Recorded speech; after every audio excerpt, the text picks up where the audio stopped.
ताड़म नमो सिद्धाड़म नमो आईरियाड़म नमो वज्रायाड़म नमो लो ये सब सागुणम। पंच परमिष्टि भगवंतों की, गणाचार्य भगवान विराग सागर जी महामंडराज की, पट्टाचार्य भगवान गुरुवर विशुद्ध सागर जी महाराज के,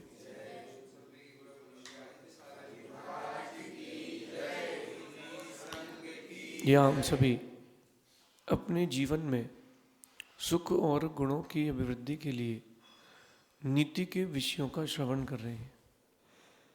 नीतिकार हमें सिखाते हैं कि हमारे जीवन में हर समय एक नई समस्या उपस्थित होती है और उस समस्या का समाधान खोजना भी ये हमारा दायित्व बन जाता है, क्योंकि अगर समस्याओं का समाधान न खोजा जाए तो समस्याएं नासूर रोग की तरह बन जाती हैं।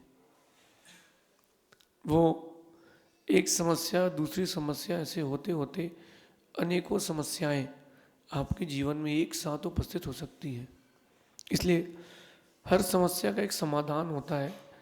अगर बुद्धिपूर्वक निर्णय लिया जाए, कार्य किया जाए, तो समस्या कभी समस्या नहीं रहती। समस्या आपकी सफलता के लिए सोपान बन सकता है। जब जब किसी के ऊपर विषमता आती है तब तक वो ऊंचाइयों को जाके छू लेता है, अगर समझदार है तो। मेरी इस बात को आप अपनी लाइफ में प्रैक्टिकल करके देखना।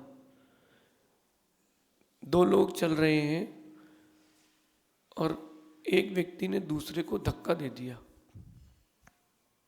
जब धक्का दिया है तो देखना ध्यान से, वो दूसरे से आगे बढ़ चुका है। अगर संभल गया तो आगे निकल जाएगा और नहीं संभला तो गिर जाएगा। ऐसे ही लाइफ में जब प्रॉब्लम्स आती हैं, समस्याएं आती हैं, तो यही चीज़ होती है, आपको धक्का लगता है। अगर तुम संभल गए तो धक्का मारने वाले से आगे निकल जाओगे, और नहीं संभले हो तो मुंह के बल गिर जाओगे। तो प्रॉब्लम्स तो थी हैं और रहेंगी, उनको प्रॉब्लम्स नहीं मानना, उनको स्टेप्स मानना है, तो आपकी लाइफ इजी हो जाएगी। क्योंकि प्रॉब्लम्स तो कभी खत्म होंगी ही नहीं।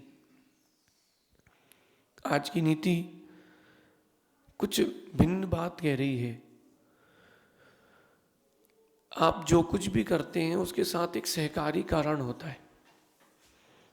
आप जो कुछ भी काम करते हैं उसके साथ एक न एक चीज़ और होती है जो उस कार्य को सपोर्ट करती है, और जो सपोर्टिंग रोल होता है वो वास्तविकता में बहुत इंपॉर्टेंट होता है। सपोर्टिंग रोल, सबसे पहली बात, आप अपने जीवन में योजनाएं बनाते हैं। वो योजनाएं इसीलिए बनाते हैं ताकि हमारे जीवन में हर कार्य में हमें सरलता से सफलता मिले। तो वो जो योजनाएं अपन बनाते हैं वो जल्दबाजी में ना बनाएं, उन योजनाओं को धैर्य से बनाएं। अगर आपने धैर्य से योजना बनाई है और योजना को धैर्य से लागू किया है, सफलता 100% मिलेगी। कई बार उतावलीपनी हो जाती है योजना बनाने के बाद। माना कि आपको पता है कि उस योजना में आप सफल भी होगे, उस योजना में आप सफल होगे, बात निश्चित है, लेकिन आप देखना कितनी उतावली हो जाती है। रक्षाबंधन का वक्त हो और घर में गुजिया बन रहे हो गरम गरम, बेटा स्कूल से आके सबसे पहला यही बोलता है, माँ गुजिया दो। और गुजिया गरम गरम है, माँ कहती रुको बस बना ही रही हूँ। माँ ने गरम गरम गुजिया निकाल के रखा और बेटे ने तुरंत मुंह में रख लिया, जीभ जल गई और वो और बर्बाद हो गया। ऐसा हुआ कभी कि नहीं? स्कूल से निकलते समय उस बच्चे ने सोचा था कि आज सबसे पहले घर जाके हमको गुजिया खाना है, ये उसकी योजना थी। लेकिन उसकी इस योजना में उसके पास धैर्य नहीं था। आप देखो, अगर उस बच्चे के पास धैर्य होता तो सच मानना उसकी योजना सफल हो जाती। उसकी योजना सफल क्यों नहीं? क्योंकि उसके पास धैर्य नहीं था। आप अपनी लाइफ की कोई भी स्ट्रेटेजीज बनाते हैं, बिजनेस की, स्टडीज की, धर्म करने की, उसको धैर्य से और क्रम क्रम क्रम से उसको अपन आगे उसको क्रियान्वित करें, तो सच मानना कार्य भी होगा और आनंद भी आएगा। योजना धैर्य से बनाएं, योजना अपनी शक्ति देख करके बनाएं। योजनाएं जब भी बनाएं, योजनाएं जब भी बनाएं, अपना और अपने परिवेश का ध्यान रख के बनाई जाए। पढ़ाई करना हर किसी के लिए अभिष्ट है कि मुझे पढ़ना है, डिग्री लेना है, मैं आगे जाकर के बड़ी एक स्टेज पर पहुंचूंगा। तो बहुत सारी चीजें अपन योजना बनाते हैं, लेकिन देखो उन योजनाओं में प्रॉब्लम्स आएंगी कि नहीं। उस समय आपको उन योजनाओं में धैर्य से क्रियान्वित करना है। ये बहुत गंभीर विषय है। शांति से ही इस बात को आप अंदर ले जा सकते हो। डिस्टरबेंस होगा तो आप नहीं समझ सकते हो। योजना आपके जीवन की पहली सीढ़ी है, क्योंकि वो लक्ष्य तक पहुंचाने के लिए एक पाथ दिखाती है, एक रास्ता दिखाती है। आजकल गूगल का जमाना है, गूगल का जमाना, और आप क्या करते हो गूगल में? आज के वक्त गूगल में क्या करते हो आप? मैप डाला, ट्रेन, बाइक, कार, पैदल, बहुत सारे रूट डाल दिए। और रूट डालने के बाद क्या करते हो आप? चल देते हो। अच्छा, यहां से यहां होते हुए चलेंगे तो ऐड स्टॉप कर लेते हो। बात समझना, चलने के पहले योजना बनाई जाती है, और वो योजना धैर्य से बनाई जाती है। अगर धैर्य से योजना बनाई है, आपको सफल होने से कोई नहीं रोक पाएगा। रावण ने योजना बनाई सीता के हरण की, धैर्य से नहीं बनाई। रावण ने जो योजना बनाई वो जल्दबाजी में बनाई, और वहीं राम ने जो सीता को वापस लाने की योजना बनाई थी, वो बड़े धैर्य से बनाई थी। पहले दूत भेजा, सैन्य बल तैयार किया, और भी बहुत सारी चीजें राम ने जुटाई, अपना पुण्य देखा, विद्याएं सिद्ध करी, तब जाकर के राम की वो योजना सफल हुई। रावण की योजना विफल क्यों हुई? क्योंकि उसने धैर्य का प्रदर्शन नहीं दिया था। और राम की योजना इसलिए सफल हुई क्योंकि राम ने धैर्य का प्रदर्शन दिया था। इसलिए धैर्य, योजना जब भी बनाए, अपने लाइफ की कोई भी स्ट्रेटेजीज बनाते हैं, शांति से बनाए, जल्दबाजी में ना बनाए। अगर आपने जल्दबाजी में बनाई है, योजना विफल हो जाएगी। अब योजना बनाने के बाद काम करते हैं, अपन क्रियाएं करते हैं, तो जब भी कोई काम करें पूरी गति से करें। जब भी कोई काम करें पूरी गति से करें, पूरे समर्पण के साथ करें। अगर आपके कार्य में गति है, समर्पण है, कार्य पूरा होगा। 1 घंटे का काम 6 घंटे में करेंगे, करना ना करना बराबर है। छोटे बच्चों को देखना, आप, कई बच्चे ऐसे रहते हैं 2 घंटे में खाना खाते हैं। एक पापड़ खा लिया, अब अगला दाना उठाएगा वो 10 मिनट बाद। उसको पूरे भोजन में एक ही रोटी खाना है, लेकिन एक रोटी के वो खाते खाते उसको 2-2.5 घंटे लग जाते हैं। तो काम तो वो कर रहा है, लेकिन कार्य में गति नहीं है। गति नहीं होने से बहुत सारी चीज़ें डिस्टर्ब हो रही है। ऐसे ही उस बच्चे की तरह आपकी लाइफ में भी कई बार होता है। काम तो आप योजनाबद्ध तरीके से करते हो, लेकिन जितनी गति से करना चाहिए उतनी गति से नहीं करते हो। ज़माना टेस्ट मैच का नहीं बचा, अब ज़माना 2020 का है। फास्ट मूविंग जिंदगी हो चुकी है। तो जब भी काम करें गति से करें। माना कि आप कॉन्ट्रैक्टर हैं, तो आपने कोई कॉन्ट्रैक्ट ले लिया, और उस कॉन्ट्रैक्ट को 2 महीने में भी कर सकते हो, साल भर में भी कर सकते हो। अगर 2 महीने में करके आप फ्री हुए हो, तो आने वाले जो 10 महीने हैं उसमें 5 बार आप नया काम ले सकते हो। और आपने उसी 2 महीने के काम को 6 महीने में किया है, साल भर में किया है, तो आप कुशल नहीं कहलाएंगे। तो योजनाएं धैर्य से बनाएं और कार्य को पूरी गति और समर्पण के साथ करें। वो काम आपको नाम देके जाएगा। सभी खिलाड़ी मैदान में खेलते हैं, सभी माताएं भोजन बनाती हैं, लेकिन कभी देखो, अंदर से जाके देखो, नाम किसका चलता है? जिसका अपने कार्य के प्रति समर्पण है और जिसका अपने कार्य को पूरी करने में पूरी गति लगाई है, ताकत लगाई है, उसका नाम चलता है। आगे चलते हैं। जब काम पूरी गति से करें तो सोच ऊंची रखें, सोच नीची ना रखें। ब्रॉड माइंडेड बने। किसी भी चीज को देखें, बहुत सारे अलग अलग नजरियों से देखें। आप एक ही नजरिए से चीजें देखते हो, अधूरी दिखती है। ये दीवाल है मेरे पीछे, तो इस दीवाल का ये हिस्सा इस तरफ है, तो दूसरा भी तो हिस्सा कहीं है। आप दूसरे हिस्से को नहीं देखते हो, आप एक ही हिस्सा देखते हो।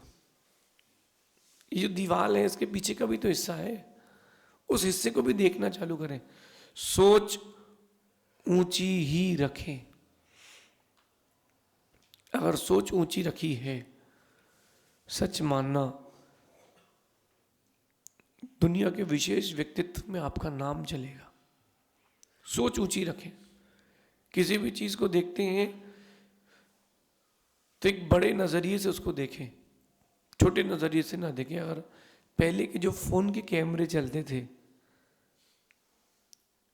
छोटे फोन के कैमरे, छोटे छोटे कैमरे होते थे, वो ज़्यादा कैप्चर नहीं करते थे, क्लियरिटी भी नहीं आती थी।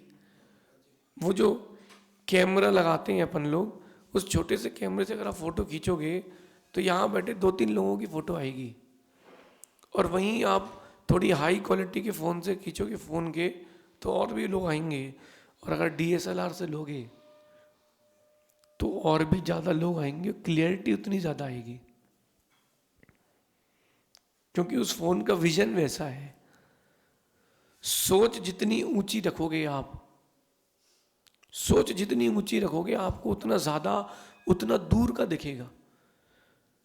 सुबह सुबह इंडिया में बहुत सारी रूढ़ियाँ चलती है। चाय वाला अपनी दुकान के बाहर एक चाय फेंकता है।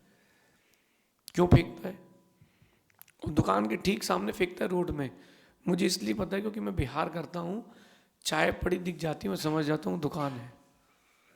वो एक चाय क्यों वेस्ट कर रहा है? वो रूढ़ी में बंधा हुआ है कि चाय फेंकूंगा दुकान चलेगी। ये रूढ़ी है।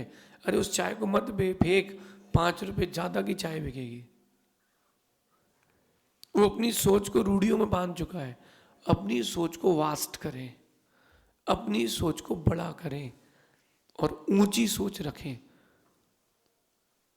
ऊंची सोच वाला व्यक्ति सबका बन के रहता है वो, क्योंकि सबको समझता है, संभलता है। आप लोगों की सोच ऊंची है क्या? जो चीजें दिखती हैं आप उसको ही सही मान लेते हो। जो भी चीज आपको दिखती है आप उसको ही सही मानते हो और उतना ही सही मानते हो बस। जबकि कहानी उसके पीछे भी कुछ और है। Think inside the box. केवल बाहर बाहर का ही नहीं देखना है, think inside the box. Box के अंदर क्या है वो भी तो जानने का प्रयास करो।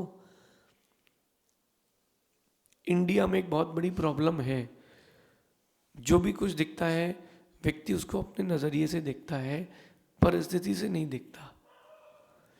अगर परिस्थिति से देखे तो बहुत कुछ और भी देख सकता है। जब भी आप कोई चीज देखें या कोई काम करें, केवल उसमें अपना नजरिया ना लगाएं। वो जो कर रहा है सामने वाला, या जो चीज है एक बार वहाँ तक जाकर भी देखें तो आपको हकीकत मालूम चलेगी कि हकीकत क्या है। इसलिए सोच हमेशा ऊंची रखें। और आखिरी बात, बैठें जब भी तो अच्छे लोगों के साथ बैठें। कहते हैं कि बैठक अच्छी होना चाहिए, अच्छे लोगों के साथ उठें और अच्छे लोगों के साथ बैठें। जिनका चरित्र खराब हो, जो बदनाम हो, सप्त व्यसन करते हो, शराब सिगरेट गुटखा खाते हो, ऐसे लोगों के साथ कभी ना बैठें। जिसकी भाषा खराब हो, जो लड़ाकू विमान हो, छोटी छोटी बात पर लड़ता ही हो, आरोपी हो, अपराधी हो, ऐसे लोगों के साथ ना बैठे। ऐसे लोगों के साथ ना बैठे, क्योंकि उनके साथ आप भी बदनाम हो ही जाएंगे। बैठक हमेशा अच्छे लोगों के साथ रखें। आपकी भाषा में कहता हूं, महाजन के साथ रहें, क्योंकि जिनके साथ रहोगे वैसे गुण मिल जाएंगे, और गुण मिले ना मिले बदनाम जरूर हो जाओगे। अगर किसी ने शराब की दुकान में जाके दूध भी पिया है, लोग उसको शराबी ही कहेंगे। लोग शराबी ही कहेंगे। क्यों? क्योंकि दिखा तो शराब की दुकान पे ही है ना। आज की इस नीति को अपने जीवन में गहराई से उतार के रखें। बैठक जब भी करें अच्छे लोगों के साथ रखें। जिसका मन अच्छा नहीं हो, जिसकी भाषा खराब हो, ऐसे लोगों के साथ बैठने की रुकने की जरूरत ही नहीं है। अकेले रह लेना श्रेष्ठ है, लेकिन ऐसे लोगों के साथ ना रहें जो चरित्र से, स्वभाव से, भाषा से, बुद्धि से हीन हो, छोटे हो। क्योंकि वो तो डूबेगा, तुमको भी ले डूबेगा। ये 4 बातें ध्यान रखना। योजनाएं धैर्य से बनाएं, काम पूरी गति और समर्पण से करें, सोच हमेशा ऊंची रखें, और बैठक हमेशा अच्छे लोगों के साथ ही रखें। आप जो चाहें वो प्राप्त कर सकते हैं। Nothing is impossible. Impossible it self says I am possible. तो आप जो चाहें वो प्राप्त कर सकते हैं, जो चाहें वो हासिल कर सकते हैं, जो चाहें वो कर सकते हैं। बस युक्ति सही होना चाहिए। उस कार्य को सफल करने के लिए युक्ति सही होना चाहिए। ऊंचाइयां प्राप्त करना है, अपने व्यक्तित्व का निर्माण करना है। बहाने नहीं चलेंगे, क्रियाएं करना पड़ेगी। आप बहाने ना बनाएं। एक बच्चा फेल हो गया तो उसके पिताजी कहते, बेटा तू फेल हो गया। तो बोले, पिताजी क्या कर सकते हैं, डॉक्टर का बेटा फेल हो गया, इंजीनियर का बेटा फेल हो गया, तो आप तो दुकानदार हो, बीकॉम पढ़े हो, तो आपका भी लड़का फेल हो गया। उस बेटे ने फेल होने के बाद बहाने बनाए। अगर वो बेटा इस बात पर गौर करता कि मैं अगली बार कैसे अच्छे नंबर लाऊं, तो ज्यादा अच्छा होता। बहाने बनाने वाले कभी सफल नहीं होते। बहाने बनाने वाले कभी सफल नहीं होते, और जो बहाने नहीं बना के क्रियाएं करते हैं वो हरदम सफल होते हैं। हमें सफल लोगों की श्रेणी में आना है, वे अच्छे व्यक्तित्व में आना है। इस नीति को अपने जीवन में उतारें। शेष आगे देखेंगे। भगवान महावीर स्वामी की